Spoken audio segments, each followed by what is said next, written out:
히브리서 6장 9절부터 20절까지의 말씀입니다. 사랑하는 자들아, 우리가 이같이 말하나 너희에게는 이보다 더 좋은 것 곧 구원에 속한 것이 있음을 확신하노라. 하나님은 불의하지 아니하사 너희 행위와 그의 이름을 위하여 나타낸 사랑으로 이미 성도를 섬긴 것과 이제도 섬기고 있는 것을 잊어버리지 아니하시느니라. 우리가 간절히 원하는 것은 너희 각 사람이 동일한 부지런함을 나타내어 끝까지 소망의 풍성함에 이르러 게으르지 아니하고 믿음과 오래 참음으로 말미암아 약속들을 기업으로 받는 자들을 본받는 자 되게 하라는 것이니라. 하나님이 아브라함에게 약속하실 때에 가리켜 맹세할 자가 자기보다 더 큰 이가 없으므로 자기를 가리켜 맹세하여 이르시되 내가 반드시 너에게 복주고 복주며 너를 번성하게 하고 번성하게 하리라 하셨더니 그가 이같이 오래 참아 약속을 받았느니라. 사람들은 자기보다 더 큰 자를 가리켜 맹세하나니 맹세는 그들이 다투는 모든 일의 최후 확정이니라. 하나님은 약속을 기업으로 받는 자들에게 그 뜻이 변하지 아니함을 충분히 나타내시려고 그 일을 맹세로 보증하셨나니 이는 하나님이 거짓말을 하실 수 없는 이 두 가지 변하지 못할 사실로 말미암아 앞에 있는 소망을 얻으려고 피난처를 찾은 우리에게 큰 안위를 받게 하려 하심이라. 우리가 이 소망을 가지고 있는 것은 영혼의 닷 같아서 튼튼하고 견고하여 휘장 안에 들어가나니 그리로 앞서가신 예수께서 멜기세덱의 반차를 따라 영원히 대제사장이 되어 우리를 위하여 들어가셨느니라. 아멘. 확신한 것을 계속해서 붙들어야 하는 이 히브리서 말씀은 그리스도를 영혼의 닻이라고 말합니다.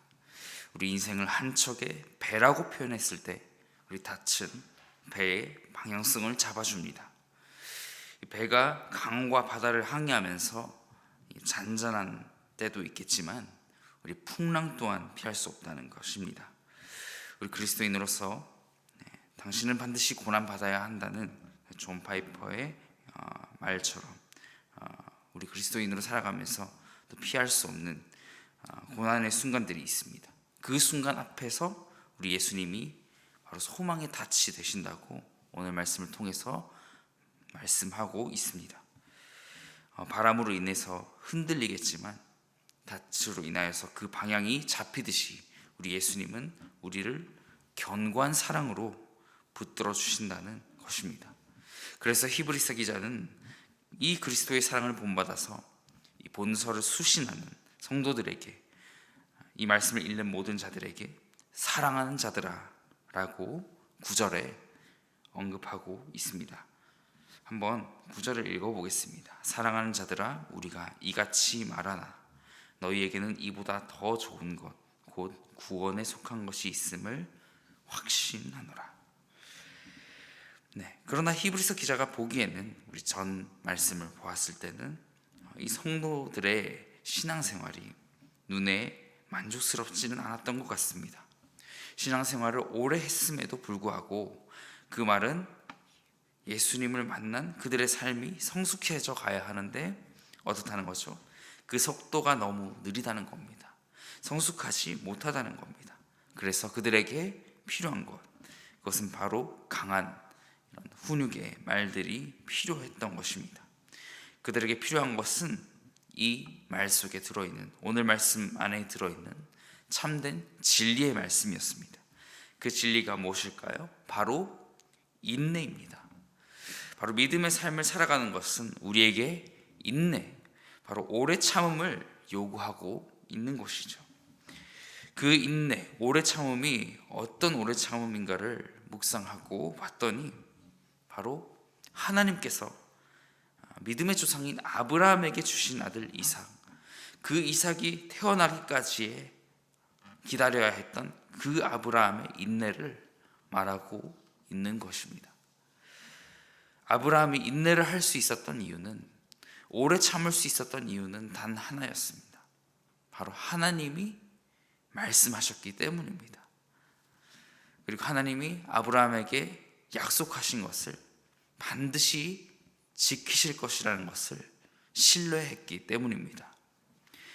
이렇게 14절이 말씀하고 있죠. 이르시되 내가 반드시 너에게 복주고 복주며 너를 번성하게 하고 번성하게 하리라 하셨더니, 아브라함이 하나님께 택함을 받고 하나님이 아브라함을 택하신 것, 그 가운데서 아브라함은 또한 선택을 하게 되는데, 바로 내가 하나님의 말씀을 믿겠다, 하나님이 이루실 것이라는 것을 믿겠다고 이렇게 선택한 것이죠.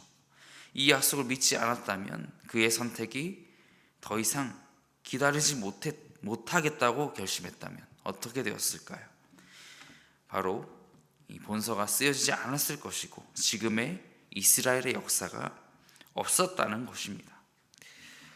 성도 여러분, 왜 예수님이 우리와 상관이 있을까요? 왜 다른 나라의 역사가 우리의 신앙 고백이 되는 것일까요? 그것은 다름 아닌, 이 역사는 이스라엘 그들만의 역사가 아니라 전 인류적인 역사, 하나님께서 온 열방 가운데 계실 것이라고, 온 열방 가운데 다스릴 것이라는 것을 소망하고 있기 때문입니다. 그 시작이 미약해도 그 시작이 그렇게 오래 기다려서 얻은 그 아들 이삭, 예수 그리스도, 그 어린 아들을 주 안에서 양육하고 강건케 하고 또 가정을 이루게 하고 자라게 하는 것, 아브라함은 그 약속을 믿는 것을 택했고, 아브라함은 정녕 나는 하나님을 바라보리라 결심했기 때문입니다. 그래서 소망을 가지고 살아갔겠죠. 아브라함이 그런 것처럼 이 말씀을 듣는 우리 성도님들도 어떻게 하라는 것입니까? 바로 그 약속이 희미해지는 것 같아도 그렇지 않다는 것을 우리가 믿으며 살아가야 한다는 것입니다. 믿음의 눈, 우리가 확신하는 것을 끝까지 견고히 붙잡는 것을, 우리의 믿음의 눈을 뜨고 살아가야 할 것을 오늘 말씀을 통해서 말씀하고 있습니다. 우리의 귀를 열어서 이 말씀을 들어야 할 것입니다. 오늘 히브리서를 통해서 우리 하나님께서 보여주시는 것은 수많은 배교, 또 주님을 믿지 않기로 결심하는 많은 사람을 예로 듣는데, 믿음을 포기하는 시대, 포기할 수밖에 없도록 만드는 시대, 포용한다는 아래 수많은 또 하나님이 미워하시는 것들을 받아들이고 사는 시대, 이 시대 가운데 우리가 스스로 이 말씀을 듣고 돌이킬 수 있는 능력을 보여주고 계시는 것입니다. 우리의 힘으로 할 수 없다고 말하지만 우리가 이 말씀을 읽음으로써 정말 하나님께서 기뻐하는 것이 무엇인지, 하나님께서 싫어하시는 것이 무엇인지 우리가 분별하며 살아갈 수 있는 능력을 얻게 된다는 것입니다. 이 믿음의 삶 가운데 여러분이 있기를 소망합니다. 사랑하는 성도 여러분, 이 말씀 안에는 우리 영원한 생명의 능력을 알고도 그대로 살아가려고 하는 나의 모습과, 간단히 말해서 변화를 주기 싫어하는 나의 모습과, 그래도 말씀으로 하루하루 살아보려고 발버둥 치는 내가 동시에 충돌하고 있습니다. 의와 평강의 열매는 쉽게 얻어지지 않는 것 같습니다. 이 두 가지의 선택의 문 앞에 우리는 우리 스스로의 연약함을 인정할 수밖에 없을 것입니다. 우리 많은 순간에 하나님이 보여주시는 비전을 선택하지 못했기 때문입니다. 그럼에도 불구하고 하나님을 선택하는 믿음 앞에 우리가 더 단단히 붙잡는 믿음과 곧 끝날 것 같은 차오르는 순간, 그 숨이 차오르는 달리기와도 같은 그 오랜 여정 끝에 주어질 평강과 의의 열매, 의와 평강의 열매는 우리의 연약함을 받아들이는 것으로 끝나는 것이 아니라 곧 소망이라는 닻을 들어 올려서 이 방향을 잡아주시고 이끌어 가실 것이라는 믿음과 이 믿음을 붙드는 견고한 마음이 하나님이 주시는 기쁨 속으로 들어가는 은혜의 순간이 될 것입니다. 그러므로 여러분의 비전은 무엇입니까? 인생이라는 이 배, 나는 어떤 배를 만들어 가고 있으신가요? 풍랑 앞에 소망에 닻이 되시는 예수님을 바라볼 수 있습니까? 아니면 미성숙한 신앙으로 흔들리고 계시나요? 부디 오늘 말씀에 따라 오래 참음으로, 아브라함이 오래 참았던 것처럼 주님을 갈망하고 만나시는 귀한 하루로 승리하시기를 주님의 이름으로 부탁드립니다. 이 시간 함께 기도하시겠습니다. 먼저는 소망의 닻이 되신 주님을 바라보게 하옵소서. 또한 아브라함이 가졌던 믿음, 그 아들을 기다리는 그 오래 참음이라는 인내로 주님께 영광 돌리는 하루가 되게 하옵소서라고 함께 기도하며 나아가시겠습니다.